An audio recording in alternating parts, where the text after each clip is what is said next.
Hello there. Welcome to my show, COVID-19 Update by Heerak for September 20th, 2020. Today is National Pepperoni Pizza Day. Yay! Who doesn't like a pizza, right? Especially pepperoni pizza. Nice pepperoni on melting cheese. More cheese, the better. Yeah, I had my pepperoni pizza today. Um, yeah, I'm sure many of you had pepperoni pizza as well. It's like national cuisine, pepperoni pizza. Yeah, yeah, we celebrate Pepperoni Pizza Day in America. For those of you who are outside of America, there's nothing like it. They say Italians created pizza, but Americans perfected it. We do have a large Italian community in USA, and we have different styles of pizza. You have the New York style pizza, Chicago style pizza, and thick crust, thin crust. If you're into cheese, thin crust is better. Thin crust with a lot of cheese. But thick crust, they fill you up more. So um, and I guess what is it? A Pizza Hut has they put cheese inside the crust, so that makes it kind of special. The best still is like Caesar pizza, Caesar. For $5 you get a whole large pizza. You can feed your family, and it's pretty good. You know, um, Pizza Hut sometimes has pretty good deals. Papa John's pizza is always good. Um, yeah, and Domino's obviously, and a lot of people grew up on Domino's, especially Generation X, Generation Y, because they're very good at delivering. Pizza Hut used to have $5 lunch buffet. I don't know if they exist or not. But you know, yeah, I mean, I guess you can find them.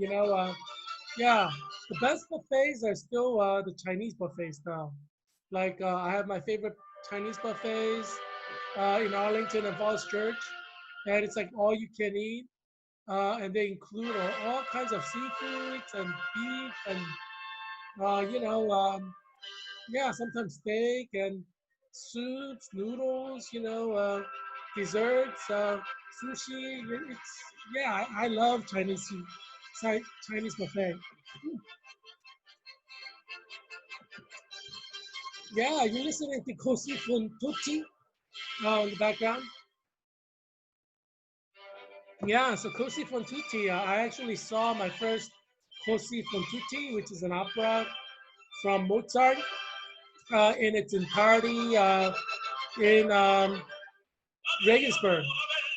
Yeah, I mean, I remember paying 10 Deutsche Mark for it, which is at that time like $5.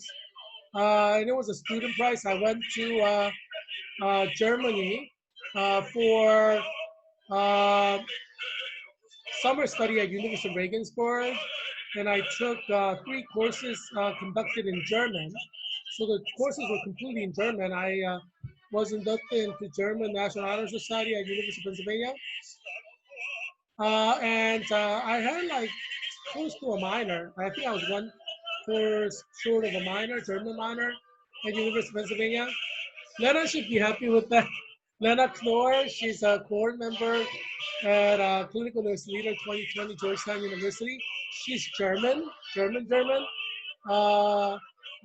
think she was born in Germany. I'm not sure though, but I know her parents are from Germany.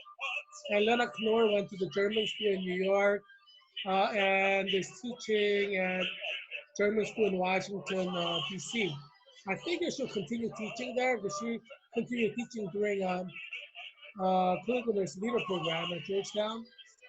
She's really tied into the German community in Washington, D.C. and New York. And I'm kind of tied into the German community in New York because I'm an alumnus of Heidelberg University.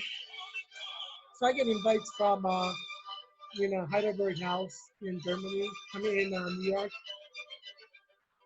for special events. I'm sure Lena and we know a lot of people in common if we compare notes. But yeah, I want to do a cheer.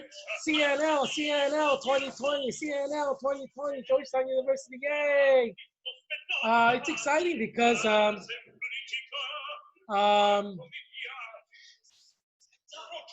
all of us graduated in August 24, 2020, 25 of us. We started out with like 34 people, 9 people dropped out of our cohort. It's a very intensive program. Um, so, yeah, but 25 of us graduated in August 24, 2020.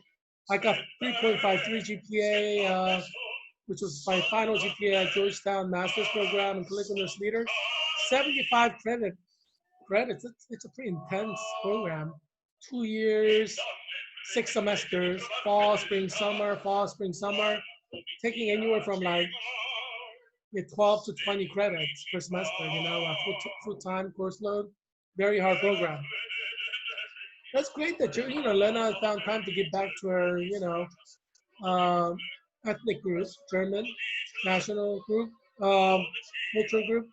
I give back as well. I'm the treasurer of the UCLA Alumni Association of Washington, D.C., and we are housed at University of California District of Columbia campus, which is in Rhode Island Avenue, and where I did my PhD studies in history at UCLA, and I also taught at UCLA. And I'm a vice president of University of Pennsylvania Alumni Association of Washington, D.C., which is housed at Joe Biden Center for Diplomacy. And as you know, I've been the president of Georgetown Collaborative Diplomacy Initiative, GCDI, at Georgetown University. And we did a lot of great stuff to advance diplomacy, had held academic forums with Professor Irene Gilson, who is an expert in healthcare diplomacy. So I kind of pushed healthcare diplomacy since, I'm a nurse, a registered nurse in DC. And I also have a different registered nurse license in Virginia, multi-state. So I'm pretty excited about, working as a nurse. Um, and as you know, I'm at Virginia Hospital Center, so come visit Virginia Hospital Center. Well, not visit, but if you get sick or if you have an emergency situation, come to Virginia Hospital Center. Nurses at Virginia Hospital Center are very good, and you may luck out and have me take care of you. Yeah, so come to Virginia Hospital Center. I think you'll enjoy it. Yeah, so Arlington is where I live, and Virginia Hospital Center is in Arlington, so it's like 2 miles away from where I am. So I'm happy as a clam. Yeah, that was my first choice hospital for work. So yeah, a lot of hospital wanted me, like Sibley Hospital in DC, but Fairfax Hospital, Johns Hopkins University Hospital, 3 different units wanted to interview me. I told one, I emailed HR and said, I'm working at Virginia Hospital Center. And they still kept sending me interview offers because they're trying to steal me away from Virginia Hospital Center. Because I'm really good at what I do. And so, Johns Hopkins University Hospital, which is the main hospital attached to Johns Hopkins University, they're looking for like researchers, people who do evidence-based research. Because Johns Hopkins is one of the leading hospitals in medicine and nursing. So they're always looking for like top players in nursing and medicine to recruit. So I think they want me like to do research there and make Johns Hopkins shine and maybe recruit me into the PhD in nursing program at Johns Hopkins. People are always trying to recruit me into their programs because I'm really good at what I do. So that's not surprising, obviously, but yeah, I guess Johns Hopkins really wants me. They keep sending me stuff, emailing me for interviews, like video interviews, because a lot of interviews are conducted. Well, actually, all the interviews I have done and all the interview offers I got were all video interviews. I guess that's the standard right now with COVID-19. Obviously, that's a safe way to go. Be cautious is better. And it's cost effective as well. So I think it's a win-win situation in terms of interviewing. Yeah. So yeah, several HR, like people are like, if you ever change your mind, come work for us. Like Sydney HR said that, and yeah, several other different places. So Sydney is in Washington D.C. It's a part of the Johns Hopkins Health Network, but it's in D.C. Yeah, but yeah, yeah, so I'm really happy working as a nurse, helping people and saving lives. Yeah, so if you have like a heart attack or stroke or COVID-19 or whatever condition you need help with, come to Virginia Hospital Center. I think you'd be very happy there. So yeah, um, yeah, you see photos of me in Spain. Um, well, the photo below me, I'm with beautiful women from Holland. I think they were like 19, 18 or 19 or 20. But that my date range is general from 18 to 20, 26, 24. So I mean, any photo that I share with you that involves dating, most of it will be women who are between 18 to 24. I mean, when you're above 18, you're a woman. You can get married. So I have no problem marrying an 18-year-old if she falls in love with me and I fall in love with her. And I'm not married. I've never been married. I don't have children. So yeah, I mean, I like to have children. So sure, if she's a good Christian and she's beautiful like that, yeah, I'll definitely consider, uh, you know, lifetime of happy marital bliss, a lot of children. As you know, my number one priority is you have to be a Christian. But after that, the most important thing for me is physical beauty, like beautiful face, beautiful body. There's nothing else that's more important for me because you can always get other things, and other things that you get are not really part of you, really, to be honest with you. Like if you get PhD or MD or JD or whatever, that's not really who you are per se. I mean, you've acquired that, and it's an achievement. It's what you did, what you got, but it's not really you. And I don't mind, like what you got, like if you're a billionaire, obviously you're more marriage worthy than someone who's not a billionaire. So there are factors that make you more marriageable, like being a billionaire or getting a JD or MD. PhD is kind of a useless degree, I would argue, for marriage purposes, because a woman who got her PhD probably is really old, and she probably has like a lot of issues, like probably a man hater. So I don't. The bottom of my list is like women with PhDs. She's probably like a man hater. Unless she got her PhD after she got married, then she got married to a guy, and she's probably fairly normal because she did her PhD while she was married. So she's not like crazy. But I know a lot of PhDs who are women, and they're like, most of them are crazy because they're in their little mind world. Like their mind is their world. They don't go outside of that, right? Because I mean, PhD is a very difficult program. So a lot of women who are not married and finish PhD, their mind is like very complicated. Um, yeah, and that's why I recommend all women to get married before you start your PhD program, or certainly get married in the beginning years of your PhD because your husband and your children will keep you normal. Yeah, I mean, don't start your PhD like single. You're gonna turn out to be a crazy lady. Yeah, you're gonna turn out to be a crazy lady. And then you're not gonna be marriageable. Nobody's gonna like you really, except few people who are like you. And that's why a lot of women with PhD they hang out with other women with PhDs because nobody wants them. No women want to hang out with them. You know what I'm saying? Nursing world is a little bit different because a lot of nurses get their bachelor's of science in nursing, practice as nurses full time in the workplace, and they get married, and then they start their PhD later. Right? So a lot of nursing people they start their PhD after they have few children. So nursing PhDs tend to be fairly normal because they're married, they have children, they're living a normal life. So yeah, so you see that a lot of nursing PhDs who have a family and have children, they're fairly normal. But it's not like that in the field of English literature or history or, like or even like theoretical sciences, biology, chemistry, physics. People who don't get married before they start PhD or in the beginning years of PhD, they start being really weird. Yeah, crazy ladies, you know what I would call. But yeah, so like a woman doing PhD, I would argue is like useless for marriage purposes. I mean, I'm sure you're useful somewhere, but for marriage purposes, it's not the best choice. Uh, I met a girl who was a Liberty University senior who was interested in doing a PhD. And I told her, don't do a PhD, do a JD, like a 3-year law degree, or get an MBA. Um, you know, because those are useful degrees, I would argue, for, I mean, you work in a practical realm, you can make money with it. PhD, you can't really leverage it for anything. I mean, you could be a professor, you can work for a think tank, but that's it. So I don't recommend anybody do PhD. Um, but if you want to do PhD, obviously, more power to you. You do what you want.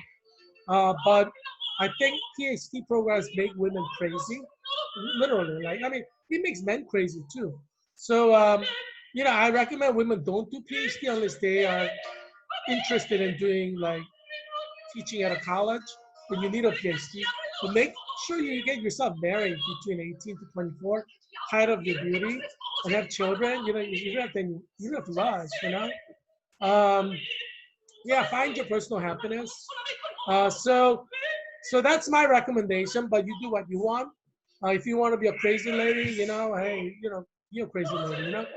But yeah, I think many men agree, like I hear men in graduate programs tell me this all the time, like when you're alone with other men, and they're like with friends, and they kind of let the guard down and share their true opinion. So yeah, I've heard this in many different cities, many different universities. So I know that's how men think.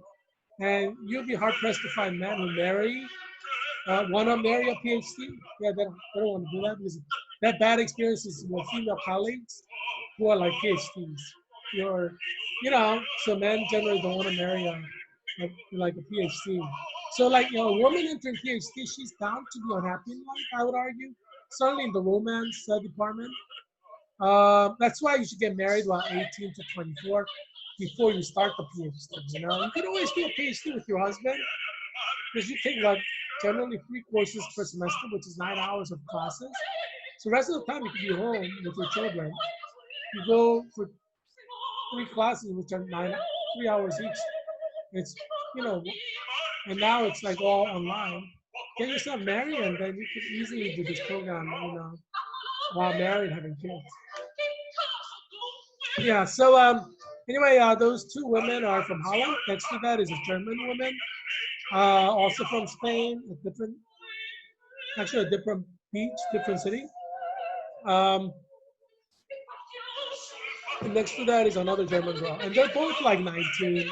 That's the age group I date, 18 to 24. I mean, if you're over 18, you're a woman. I'm not going to treat you like a child. Um, I mean, Gandhi married when he was 13. His wife was 13. Romeo and Juliet were 13. They got married when they were 13. So back then, people got married early because people died around 50. So life expectancy was very short. Now people can live till 80, 90, 100. So people marry later, but it's not a good thing because your body hasn't changed. Whether you're in like 1800s or 1600s, your body's your body. Only reason people live longer is because we have medicines and they prolong your life. Because 200 years ago, if you get heart attack, you die basically. But now we have all these surgeries and medication. If you get heart attack, you can still live 20, 30 more years afterwards. So that's why we have people living longer. But that doesn't mean your body has fundamentally changed, right? It's the medicine that keeps you living long. Without the medicine, you die. So women should get married between 18 to 24 at the latest. Um, I had a student who got pregnant when she was 13 in 8th grade when I taught at Petersburg uh, public schools in Peabody Middle School, which is now Berman Johns Middle School. And, you know, her boyfriend was, older, I think it was like 17 or 18. And her mother supported her pregnancy, and she and her boyfriend were considering getting married. I think it's a good thing. You shouldn't have an abortion and kill a baby. I mean, you shouldn't have had sex at 13. You should have waited until you a little bit later, like after your high school graduation. But if you had sex and got pregnant, you can't kill your baby. And I respect her for not killing her baby, my student, and her mother for encouraging her not to kill her baby for abortion. I respect that. Because killing a life is not justifiable, like innocent life, unborn life, you can't justify it. Because the most important thing is not like, what is the most important thing? You gotta decide what the most important thing is.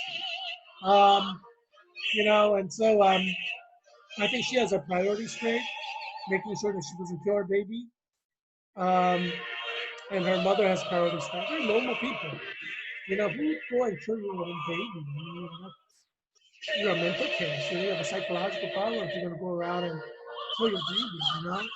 And abortion, how can you kill a baby? It doesn't make sense. Because even now because people know what babies are. Babies' hearts start beating inside your body. How can you kill the baby? I mean, I don't understand that. Because anything with a heartbeat is alive. How can you have abortion and kill your baby when the baby has heartbeat? It just seems kind of bad. I mean, as you know, I'm a Christian, so it's part of my religion. I'm an evangelical Christian, Presbyterian, and it's part of my Christian faith that you should kill unborn babies who are innocent just for convenience. So, and over 300 million people agree with me in America, so it's not like it's a weird idea. Majority of the young people, they believe that abortion is wrong, regardless of their religion or their commitment to Christianity. So Generation Z is considered the most conservative in terms of abortion, most conservative population generation in the past 40 years. Yeah, most generations think abortion is wrong. So yeah, I mean, it makes sense because their children, uh, they understand like if you allow abortion, you're gonna kill people, right? They understand that. You know, there, there's 216 cases reported now of death in 20. It's not in 24 hours. This shows being reported a little bit earlier than yesterday's. Um, but it's Sunday, and Sundays generally reporting gets delayed because it's like a day off. People are at church, so people probably start reporting much later. But anyway, current figure is at 199,474 deaths. So definitely we're going to break 200,000 by tomorrow. And confirmed cases are 6,794,724. So you went up 30,000, but it's probably more because reporting gets lagged on Sundays. And let's look at the cases in Europe. And Spain is number one. They're seeing a spike right now. So it's a peak that's starting. For Spain, it kind of started a few weeks ago. So Spain has 640,040 cases. They have 30,495 deaths, 5% death rate. Remember how much we were talking about Spain in like March and April? And no one imagined that we would be number one way back then. But now we are. Makes Spain's death look minuscule compared to ours, and that's how it's going to be in the flu season that's coming. It's going to be 6 months long flu season. So generally from late September or October to like April. Some say even until May. But probably more like April. But 6 months long. I'm here at Christian Kim, independent candidate for U.S. Congress and Virginia State District. I'm predicting that at least 3 million will die in America, at least. but possibly more like 20 million or 25 million. And around the world, we'll have total 100 million die. So obviously in Europe, we're going to millions die. And it seems like it's coming true because it's not technically like COVID. I mean, it's not technically a flu season yet, but there are spikes that are visibly exponential spikes in like France, Spain, and England, and Germany, and Italy is beginning to kind of see a rise. So it's starting, and flu season hasn't started yet. So it's a predictor of what's going to happen in the flu season. A lot of people are going to die. In Europe, millions. Um, France is number two at 467,614 cases. Death rate is 7%. So 31,257. Spikes in France just recently started, a few days ago. Spain started earlier because they had a lot of vacationers. Whenever you have travelers coming into your country or your state from other places, they're going to bring their COVID-19. So that's what's been happening. United Kingdom is number three. So they have 396,744. That rate is 11%. So 41,866 people have died. That's highest in Europe in terms of death rate, but it's minuscule compared to America. But the flu season, they had COVID-19 towards the end of the flu season. They had all these deaths. This time they're going to have a full 6-month flu season. So you're looking at exponential death, United Kingdom, 41,000 dying was around 1 month. They would have 6 months of it. Yeah, so they will easily have 1 million, especially in the height of the flu season, So you will see that coming. Italy is 298,156 cases, 12% death rate, 35,707. So Italy probably will experience exponential death as well, because we know it can happen and it happened. Italy shut the whole country down, and they were able to kind of keep the numbers low. I don't know if they'll be able to do that again. Yeah, it's looking bad for Europe right now. Germany, there are a lot of protests today. Spain did as well about COVID-19 restrictions. So now you have population who are not wanting to shut down, which is going to be bad for the country because flu season is coming. For 6 months, they have to shut down for 6 months. They want to reduce the death rate. I mean, they're not going to reduce it to zero. Tens of thousands, hundreds of thousands will still die, even if they shut down. But I mean, they'll reduce it from millions to maybe hundreds of thousands. But people are going to die even if you completely shut down, because you can't completely shut down. Really, people have to get food. There are things that's happening. People are working. There are essential workers who work, so it's never going to die down completely. You're going to always have people breaking the rules. So yeah, I mean, you will have each country will have a lot of deaths. It's a question of will it be millions in the country or hundreds of thousands or tens of thousands. That's the difference. But people are going to die in large numbers. That's 100% guaranteed. Germany had 273,965 cases, 3% death rate, 9,390. But remember, COVID-19 started in Europe like after like 50% of flu season was over. So, and they had serious trouble last time. This time it's going to be far worse. Now, in the past time, it was like from ground zero and it was spreading. Now it's like everywhere. So it's going to be much different, this flu season. Spanish flu pandemic in 1918 showed second flu season is when most of the people died. And had they gone to third flu season, they would have had a lot of people die in third flu season as well. Probably more than the second flu season. But Spanish flu was like a seasonal flu, uh, and it was a flu virus, and it went away after 2 seasons. But flu viruses tend to be kind of, they're seasonal, and this is not a flu virus, so you shouldn't expect it to go away.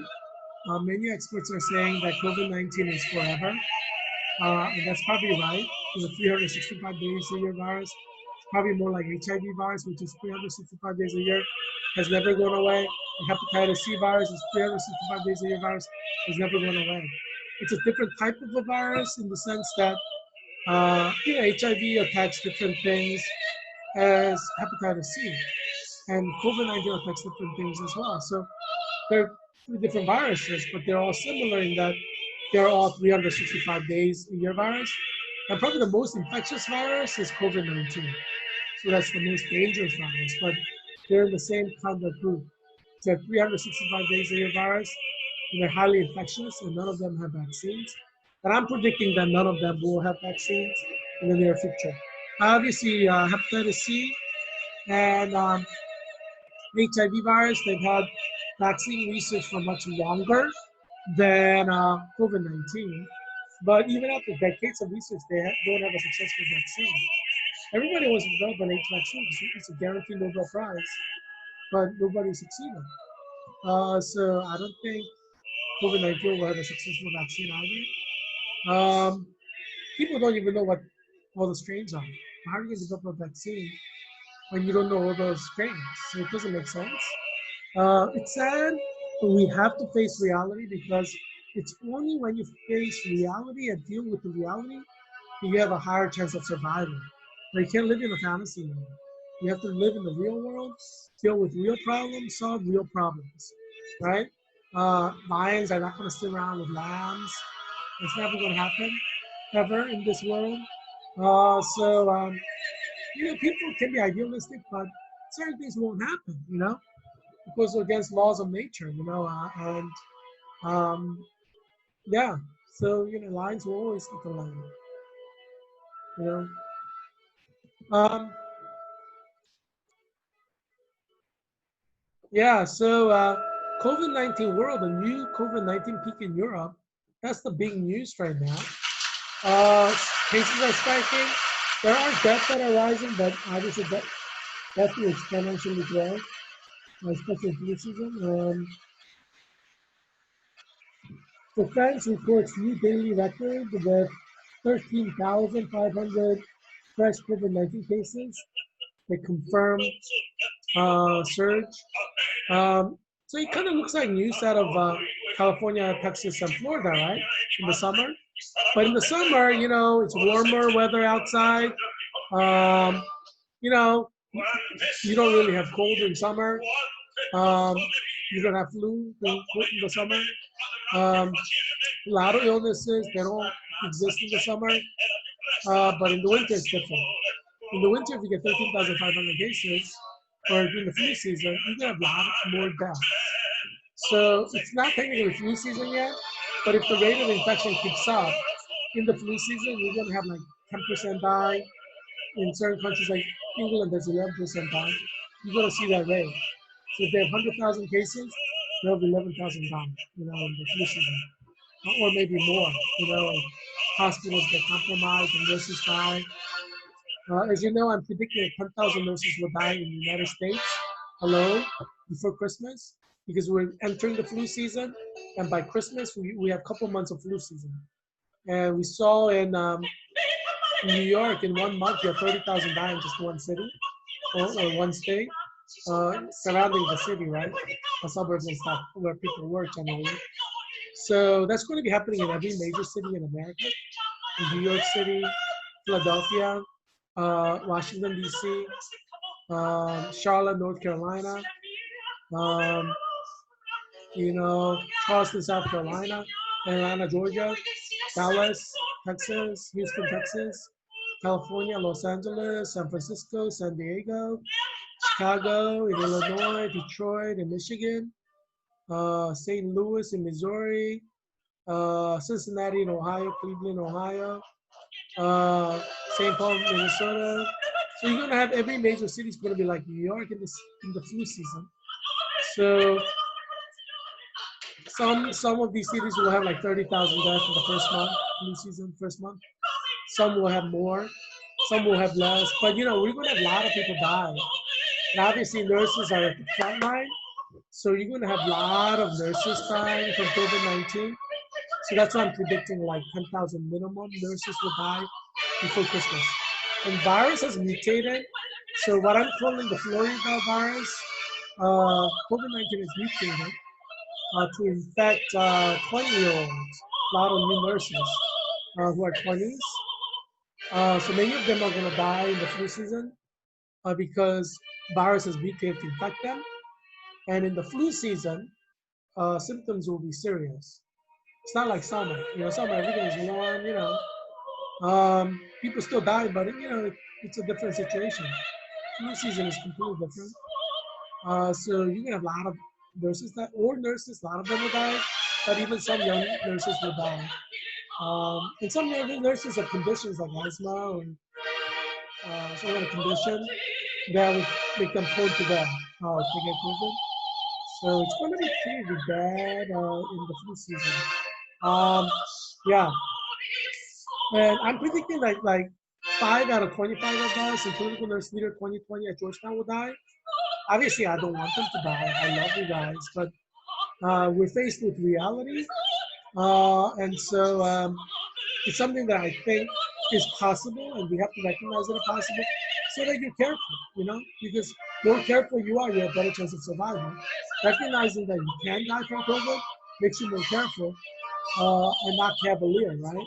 And I'm predicting that at least a dozen will die in every hospital in this area. Like at least a dozen from Virginia Hospital Center will die before Christmas. At least a dozen from Innova Fairfax will die. At least a dozen from Innova Alexandria Hospital will die. At least a dozen from MedStar Georgetown University Hospital will die.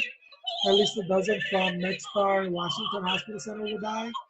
At least a dozen from Sibley Hospital will die. At least a dozen nurses from Children's National Hospital will die. At least a dozen nurses from George Washington University Hospital will die. You know, you get the point. So, I want to go cheer for Georgetown CNL 2020 board members. CNL 2020, Georgetown University, yay! So, yeah, I mean, at least we all have our degrees, right? And our pins haven't arrived yet, but they'll arrive soon. We were pinned in May 2020, 25 of us, including nurse leader, and 26 people from Bachelor's of Science in Nursing cohort. 2020, their program is 4 years, our program is 3 years. So, yeah, my core members are now taking NCLEX RN. So, best wishes to you guys. I hope all of you pass. Unfortunately, I don't think everybody will pass. Just because COVID-19 has kind of shut everything down, libraries and cafes, and some people just cannot study at home. So I'm kind of worried about my core members. I think some of them will fail the NCLEX RN. So I'm really worried about them, you know. But I hope they pass. Let's keep our fingers crossed. Yeah, right now there are articles here, as you can see. France reports new daily record with 13,500 fresh COVID-19 cases. Confirmed surge. I'm reading it again because it's kind of shocking because like it suddenly became so huge. And it's kind of like that in California, Texas, and Florida, right? In the summer, we saw that happen. So it was from France 24. Staff quoted. So the quote is, France reported 13,498 new confirmed COVID-19 cases over the previous 24 hours, setting another record in daily additional infections since the start of the epidemic. Yeah, France is going to probably have more than 1 million deaths in the flu season, 6 months that's coming. I think that's expected because if you have 13,500 cases, you have like 10,000 or 10% death rate. you're going to have 1,500 diet per day minimum. And it's not even flu season. So if they're getting that kind of cases during summer, which technically we're still in the flu season, you're going to probably have 130,000 cases per day. It's going to be bad. Um, Obviously, France is known for their Eiffel Tower, and France is seen as city of love, and Eiffel Tower is seen as a symbol of love. A lot of people go to honeymoon there, and that lady looks like she's on a honeymoon. Um, France is known for French Revolution, as you know. Um, American Revolution, the French Revolution, they share common values. Um, and France, they have a lot of beaches. One of their nice beaches are Nice, it's famous, but the beach is pebble. You see those stone pebbles there? Not sand. So it's distinctive. Um, yeah, but France is a nice place. I've been to France so many times. I can't even count how many times I've been because I've been there so many times. But I love France. Um, I love Spain more. And the next article is from Spain. Lockdown measures and rising anger in Madrid as COVID-19 takes hold again. Yeah, their spike started much earlier, like 2, 3 weeks ago. During the past 2 weeks, Spain has reported more than 122,000 new COVID-19 cases, more than a third of them in the Madrid region. So it's city bound. So you can have a lot of deaths in cities: London, Madrid, Paris, Berlin, Munich, Brussels. So it's going to be like what happened in New York. Every city is going to see catastrophic number of deaths. So that's going to be the second peak. Millions will die in Europe, probably more than 1 million per country. That's You should expect it. It's global pandemic. I don't think any healthcare expert from France or Spain or England will deny that over 1 million people can die in their country, because this is a global pandemic. Science shows us you can die. In America, we had 1,000 die per day in August. So can you imagine the flu season? You could easily have 10,000 die per day, 20, 30,000 die per day in America, the flu season. And they could have that kind of situation in Europe as well. The human body is not invincible. It's a corruptible body. As you know from Handel's Messiah, corruptible, body corruptible. Yeah, it's sad, you can't go and see an opera in person. I enjoyed watching Cosi fan tutte in Regensburg. The German Pope, Pope Benedict, he was a theology professor at University of Regensburg for a long time. So, and I go to these European Association for Biblical Studies and conferences. So you have like cardinals and archbishops, bishops. People are going to be future cardinals coming and presenting their paper. So it's very interesting, when you go to conferences with theologians in Europe.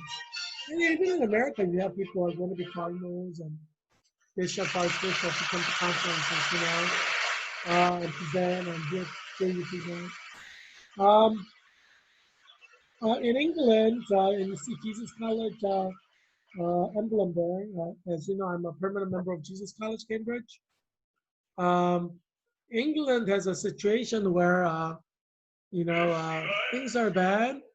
UK reports the highest daily COVID-19 cases in 4 months. Yeah, the spike has started in England, and the country is considering shutting down the whole country, which probably is a smart idea, seeing that they had 11% death rate in the last peak, and it was towards the end of the flu season. Now the flu season is going to start in England. Harry the Owl looks really worried because Harry is actually from England. He's English.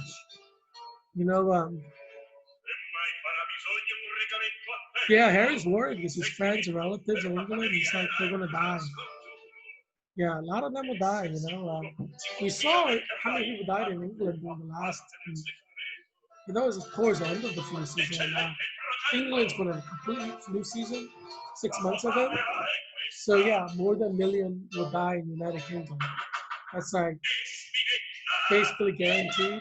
I don't think there's a healthcare expert in England, Scotland, Wales, and Northern Ireland who would deny that this is possible. That's possible. Now ask your healthcare experts, is it possible for over a million people to die in England? No, we'll say yes. I mean, unless they lie to you. Because this is science. Science is science. What, they're going to lie about science? Some people try to, but I mean, science is science. People can die from COVID. They have died from COVID. They are dying from COVID. Over a million can die in England from COVID. Several millions can die in the flu season if they're not careful. So England is probably smart to shut the whole city down, whole country down. Israel, as you know, shut the whole country down on Friday. Yeah, so it's been like 48 hours since Israel shut the country down. It's the first country in the world to shut down. But United Kingdom probably should shut the whole country down because they're looking at over a million deaths, maybe millions of deaths. Yeah, it's going to be bad because England is like everybody lives like really crunched up. Like if you go to cities, I mean everybody's like living like sardines. So, yeah, it's going to be bad. The quote from England is, public health officials announced an additional 4,422 new daily cases of COVID-19 on Saturday. 100 more new cases dead on Friday. So they're having repeat, like over 4,000 cases 2 days in a row, right? So you know that they're in a peak. It was the highest daily total since May 8th. England is reportedly eyeing a second shutdown, which is a smart thing to do. They should do it. They want to live. I mean, even if they shut down, people are going to die. Tens of thousands will die. Because England shut down and tens of thousands still die. So logically speaking, even if you shut down, tens of thousands will still die per month. If you don't shut down, it could be hundreds of thousands per month. You see what I'm saying? Remember, everybody shut down in the peak in March to May. Everybody shut down. Still, you had thousands dying. Like New York City shut down, but they still had 30,000 die in 1 month. If they didn't shut down, they would have had over 100,000 die, hundreds of thousands die in that 1 month. They shut everything down completely, and they still had 30,000 die. That's why I'm saying we're going to minimum 3 million die in America, because every major city is going to be like New York. Even if you completely shut the city down, completely shut Philadelphia down, completely shut DC down, completely shut Charlotte, North Carolina down, completely shut Los Angeles down, completely shut San Francisco down, completely shut Miami down, completely shut Dallas down, completely shut Houston down, and say no one can go anywhere outside of the home except for groceries and essentials, still you would have 30,000 die per month. That's what you're looking at in every city in the United States of America. Every city. Because you know New York City completely shut down. Like you couldn't go anywhere except for food and essentials. Buses ran basically only for like nurses and doctors, essential people. Still 30,000 died in New York in 1 month. And that's what's going to happen to every city in the United States of America in every state. That's why I'm saying minimum 3 million will die. Even if you completely shut the city down for 6 months, you're going to have average of 30,000 dying per city. Major city. You have to expect that. That's why I'm saying that could be more like 20 million in America alone. Because unless you shut everything down and tell people to stay at home and only at home and not go anywhere except for groceries, for 6 months, you're going to have 30,000 dying per month. How do we know? We saw this in New York. It's not like, surprise, surprise. No, we have shut New York City down completely except for going to essential shopping, and 30,000 died in 1 month. That's why we know, even if we completely shut the city down, every city in America down for 6 months, we're going to have average of 30,000 die per city, major city. That's why I think that will be like 20 million to 25 million. I think Dr. Fauci will not disagree with me. I think Dr. Gottlieb will disagree with me. I don't think Center for Disease Control, Dr. Redfield will disagree with me that that's possible. Um, I don't think Dr. Sanjay Gupta will disagree with me. I don't think Dr. Admiral Giroir will disagree with me. COVID-19 hasn't changed. Well, it has. It's become more infectious, so they can kill more people. It has mutated to infect young people now. So even if you completely shut United Kingdom down now, completely, only allowing them to go to their grocery shopping, you will have around tens of thousands of people dying every month in the flu season. Even if you shut down, if you don't shut down, you may have 100,000 die per month. This is a pandemic. It's not like you can control COVID-19. You know what I'm saying? We saw New York. We saw how many people died when New York City was completely shut down from March to May. We saw 30,000 die in a month. Why do you think that's not going to happen in this flu season? COVID-19 has become more infectious now. It infects children, babies, young people. They're going to die in large numbers too. Why do you think people are going to survive COVID-19? What reason, what evidence gives you proof that young people will survive COVID and not die from COVID? What proof do you have that each major city in America will not have 30,000 deaths per month, even if they completely shut down? Like, confine everybody to their home for 6 months, you still would have 30,000 die in each city. We know this because this happened to New York. It's not like we don't have examples, precedents. We have precedents. So why do you think people are not going to die? Even if you completely shut down the whole city of New York, you're going to have over 30,000 dying, even with complete shutdown. Complete shutdown. Like everybody's staying at home for 6 months. So you're expecting millions of deaths. Millions. And New York will easily have over 1 million deaths. Easily. Yeah, you don't think that's going to happen? Let's talk in December. Yeah, let's talk in December. I'll remind you that I said this in September. Yeah, I'll remind you. Because you forget really soon. One of the failings of human beings is they forget too soon. They forget the Bible. They forget Jesus Christ. They forget what God told you to do. People forget all the time.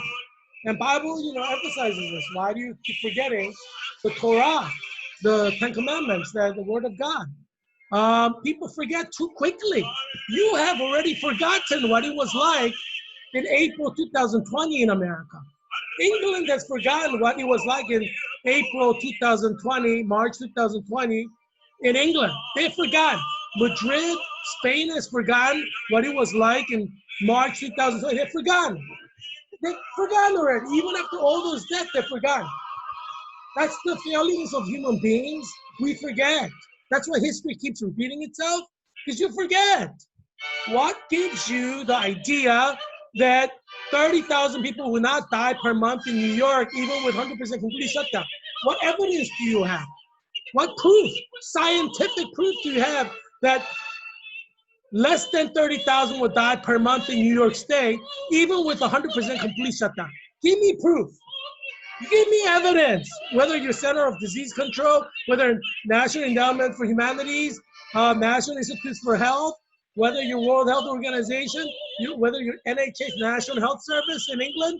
Give me proof that less than 30,000 will die per month, even with complete shutdown of every city. Give me proof. Because we need to deal with science and reality to survive this, and you're just yapping away without proof. You're yapping away because you're not being scientific. You're not providing any evidence that less than 30,000 will die per month, even with 100% complete shutdown of every major city. What gives you the idea that people are not going to die in large numbers? What proof do you have? Give me scientific proof. Give me evidence, proof, data. See, you guys are not being scientific. This is why many of these countries will have millions die, because you are not using medicine, knowledge from nursing, public health, infectious diseases to deal with COVID-19. You're like living in a superstitious world. Oh, we don't think it's going to spread. What? Of course it's going to spread. It's COVID-19. It's a killer virus. It's going to spread. Why are you saying it's not going to spread? What proof do you have? I mean, what proof do you have that people who get COVID don't die? What proof do you have? You see what I mean? We have young people dying now, and it's summer. In the flu season, a lot of more young people will die who have COVID-19. We need to use science and reality and facts, and that's what we do here, right? COVID-19 Update by Heerak. It's a daily show that I created to save you and your children's life from COVID-19. We deal in facts. We don't deal in fiction. We deal in facts. And that's why even if Prime Minister Boris Johnson shuts England down completely, he should expect 30,000, more than 30,000 deaths per month. He should expect it. Yeah, far more than that, since now it's everywhere in England. Because that's what happened in March. Everybody shut down. They did not leave their house except for food, and 30,000 died per month. So why do you expect that that won't happen again? Yeah, you have to be rational and use reason. You can't live in fictional world. Yes, I wish there was Santa Claus who delivers gifts to every children every Christmas. Yes, I wish that would happen. But I live in the factual world. I don't live in a fictional world. That's why I donate to like organizations that give like Christmas gift to children who would not otherwise get it. Because there is no Santa Claus.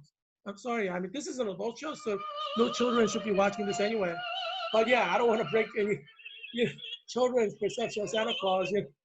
I mean, I believe in Santa Claus, when I was a kid. I mean, it's a good thing, believing in something, When you're a kid, not when you're an adult, like, you have to believe in things that are factual. Like, I believe in Jesus Christ because it's a fact that Jesus Christ died for me and rose from the dead.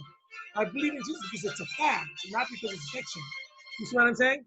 You've got to live in the factual world. You have to live in the real world, right? So even if we shut down 100% with everybody confined to their homes for 6 months, you got to expect more than 30,000 deaths per month. You just have to expect them. Yeah, so that's like the best case scenario. You shut down, everybody social distance, like they stay at home only, don't go outside of home. And the best case scenario is will be like you have 30,000 deaths per month. That's the best case scenario. The worst case scenario is you can have millions die, like millions and millions. That's the worst case scenario. Ask any healthcare expert that this is not possible. Of course, they're going to say it's possible because it is. It's science. Yeah. So yeah, I hope Tony, not Tony Blair, Boris Johnson, the Prime Minister, will do the right thing and shut the whole country down. Because obviously the spike is starting. That is going to follow within several weeks. You will see like exponential growth of deaths. England will be one country where death reigns supreme. Death will be king. But it's going to be like that in Spain and France and Germany as well. So, yeah, I mean, it's all coming. Every expert in every country in Europe knows this is coming. I mean, geez, this is like textbook pandemic. It's been researched for centuries, pandemics. So it's coming. Everybody knows it's coming. Yeah. So yeah, be practical and realistic about what we are facing, COVID-19 death. We're going to have minimum 3 million deaths in America, more like 20 million deaths in this one flu season. It's 6 months long. Yeah. So come tomorrow and I'll give you more info. I hope you'll be well and that your family will be well too. See you tomorrow. Bye.